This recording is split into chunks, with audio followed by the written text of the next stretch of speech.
Qual seria a sua resposta se estranhamente lhe perguntassem o que a internet tem a ver com propagação de calor? A internet e uma chapa esquentando.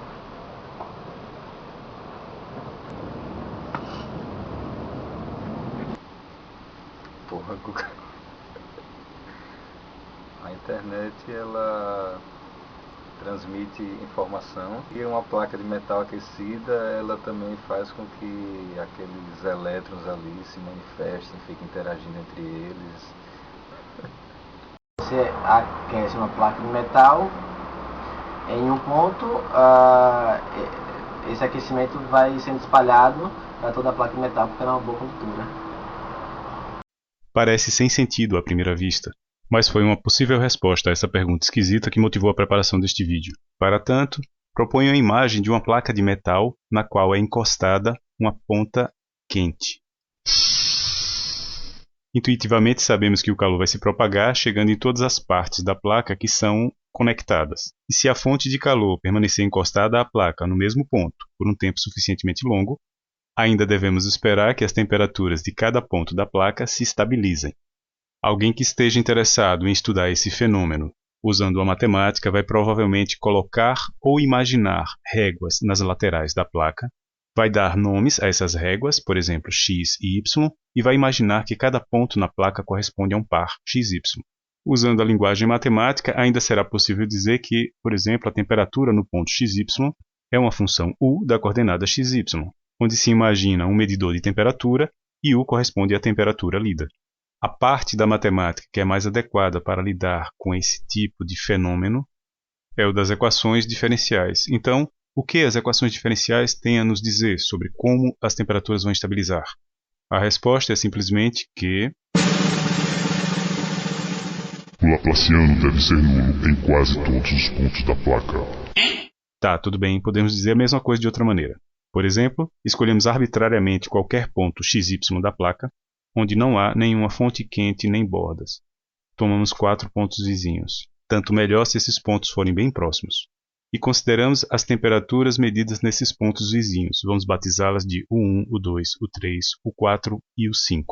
O que o tal do Laplaciano nulo nos diz, de outra maneira, é que a temperatura central deve ser a média aritmética das temperaturas nos pontos vizinhos. Só isso. Daí uma consequência muito importante para a resposta à questão que motivou este vídeo é que a temperatura do ponto do meio não pode ser nem maior nem menor que todas as temperaturas dos vizinhos ao mesmo tempo. Por esta razão, se um inseto colocado sobre a placa estivesse em busca de uma fonte de calor, mesmo que ele não conseguisse ver a fonte de calor, bastaria que ele sentisse a temperatura localmente no seu entorno e seguisse sempre na direção em que a temperatura aumenta mais. Pode até parecer óbvia como estratégia de busca, mas é apenas por causa do Laplaciano nulo que é possível garantir que o inseto chegará a seu destino, a fonte de calor, sem correr o risco de ficar preso em algum outro ponto mais quente do que os seus vizinhos. Ou seja, é graças à natureza térmica do fenômeno que se pode garantir que não haverá mínimos locais. Também muito relevante é observar que essa estratégia simples de se deslocar sempre na direção da maior temperatura local não somente garante a chegada ao destino, como gera trajetórias que nós intuitivamente reconhecemos como econômicas, ou simplesmente boas trajetórias. Então, temos aí uma fábrica de boas trajetórias, que pode conduzir o inseto a qualquer ponto da placa desde que a fonte de calor seja colocada no ponto de destino escolhido.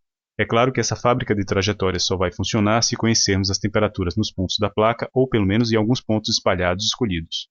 A maneira óbvia de obtermos isso é fazendo o experimento com um ferro quente e uma placa de metal. Outra, que será explorada aqui, é via simulação numérica, que pode ser feita com calculador e um lápis, ou com um computador que ajuda a executar as contas repetitivas. Em ambos os casos, o primeiro passo pode ser a criação de uma malha de pontos imaginários sobre a placa de metal, que também é imaginária. A malha pode ser tão fina quanto se queira. Neste vídeo, usaremos uma malha não tão fina, com apenas 85 pontos de cruzamentos e bordas. Em seguida, desses 85 pontos, separamos o ponto onde está a fonte quente, em vermelho, e os 40 pontos de borda, em azul, nos quais assumiremos temperatura de equilíbrio igual a zero. Isso não é obrigatório, mas simplifica a explicação. Para cada um dos 44 pontos pretos que não são nem de borda nem de fonte de calor, aplicamos a condição do Laplaciano nulo na sua versão discreta, o que resulta numa simples equação algébrica. envolvendo as temperaturas desconhecidas, as incógnitas, no entorno do ponto escolhido. Por exemplo, para o nó 1, as incógnitas são as temperaturas nos nós 1, 5, 6 e 7, pois somente a temperatura no nó 0 é conhecida. Nesta ilustração, escolhemos arbitrariamente 400 graus centígrados.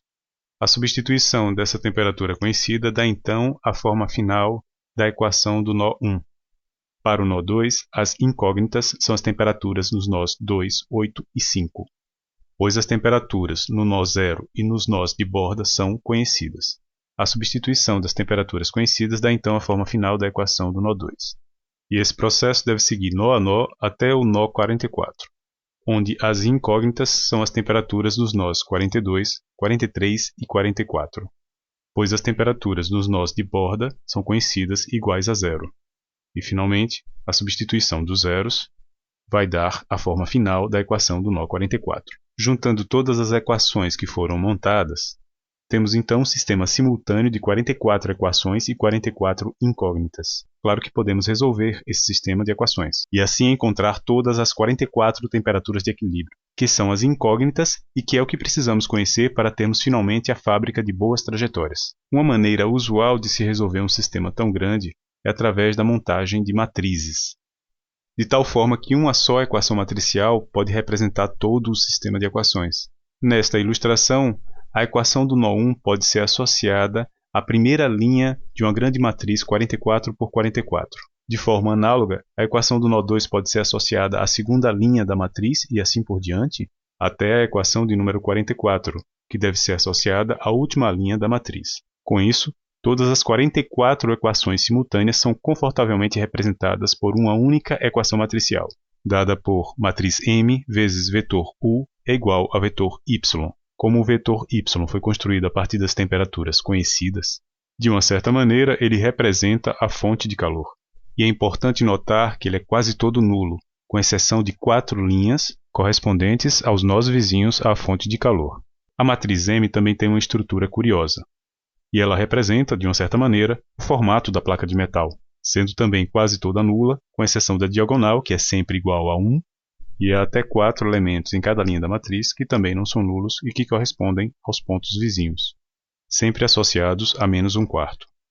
Não devemos perder de vista que o que se quer é achar as temperaturas nos 44 pontos escolhidos da placa, ou seja, queremos encontrar o vetor U, e a maneira mais direta de se fazer isso é através da matriz M e de sua inversão, pois isso é equivalente a resolver o sistema de 44 equações. E uma das maneiras mais conhecidas de se inverter uma matriz é através do método de Gauss-Jordan, aquele em que uma matriz M é pareada a uma matriz identidade e operações linha a linha vão gradualmente transformando a matriz M numa matriz identidade.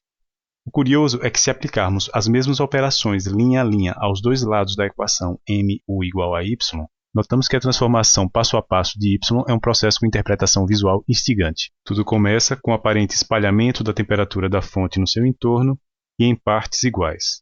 Depois, nos passos seguintes da inversão de M, o que se nota é uma replicação desse espalhamento para cada um dos 44 nós, ou 44 linhas de M. Assim, o que se nota também é que esse espalhamento segue um padrão de queda geométrica, com razão aproximadamente igual a 1/4 para cada lado do espalhamento. Por consequência, o calor da fonte chega por vários caminhos a cada um dos pontos da placa. Por exemplo, tomando apenas um dos caminhos de espalhamento possível, um nó mais à esquerda da placa perceberá uma temperatura de aproximadamente 400 graus vezes 1/4 elevado a 13. Isso porque 13 é o número de saltos entre esse nó mais à esquerda e o nó fonte de calor. Agora podemos destacar dois aspectos que são chaves para a conexão entre a internet e a propagação de calor. O primeiro é o fato do caimento geométrico da temperatura em cada caminho proporcionar um efeito aproximado de mascaramento. Por exemplo, se o calor chega a um ponto por dois caminhos de comprimentos diferentes, o efeito do caminho mais curto tende a praticamente encobrir o efeito do caminho mais longo. O outro aspecto é que podemos associar queda de temperatura à distância. Quanto mais distante, menos quente. Uma maneira conveniente de representarmos isso é usando a escala logarítmica.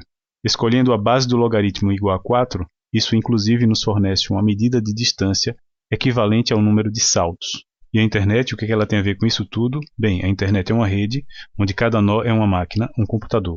E as mensagens que circulam nessa rede devem ser encaminhadas a todo momento de uma máquina, um nó, a outra. outro nó. Como vimos, o modelo de propagação térmica permite que caminhos razoáveis sejam sempre encontrados. E isso através de uma regra simples e local, siga a direção de maior temperatura. Também vimos que o processo de inversão da matriz que representa a rede pode ser interpretado como uma propagação de calor de cada nó apenas para os seus vizinhos, sem que cada nó precise conhecer toda a estrutura da rede. Não é por coincidência que a internet encaminha mensagens usando um protocolo de roteamento de informação, o RIP, cujo fundamento de programação dinâmica pode ser explicado usando a analogia da propagação de calor sobre uma placa de metal. Mantendo a ilustração inicial da placa de metal em forma de L, é suficiente que substituamos os pontos pretos por computadores, onde um desses computadores pode assumir o papel de fonte de calor, espalhando seu calor para os seus vizinhos.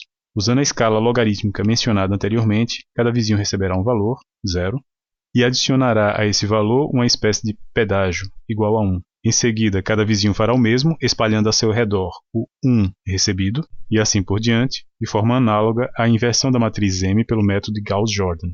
Quando um dado nó recebe simultaneamente mais de uma medida vindas de caminhos de comprimentos diferentes, usando a aproximação do mascaramento, basta que ele aceite a menor das medidas e descarte todas as demais. Ao final desse processo, para que uma mensagem chegue ao computador 0 a partir de qualquer ponto da rede, basta que a mensagem seja roteada pela direção local de maior crescimento, ou, por analogia, de menor contagem de saltos, fazendo o rodízio de tal forma que cada computador da rede assuma o papel de fonte de calor uma vez. Cada nó da rede pode armazenar uma tabela local com as medidas associadas aos caminhos para cada outro nó da rede. A versão original do RIP usado na internet fazia esse rodízio a cada 30 segundos, que permitia uma atualização auto-organizada das tabelas locais. Muito conveniente caso a rede se altere pela entrada ou saída de computadores. Para finalizar, uma reflexão. Se os nós podem representar coisas tão díspares como posições numa placa ou computadores, o que mais esses nós podem representar? Estados de um sistema e quais as consequências disso? Otimização de processos, inteligência artificial, navegação de robôs, GPS, aprendizado de máquina, controle não linear, mineração de texto.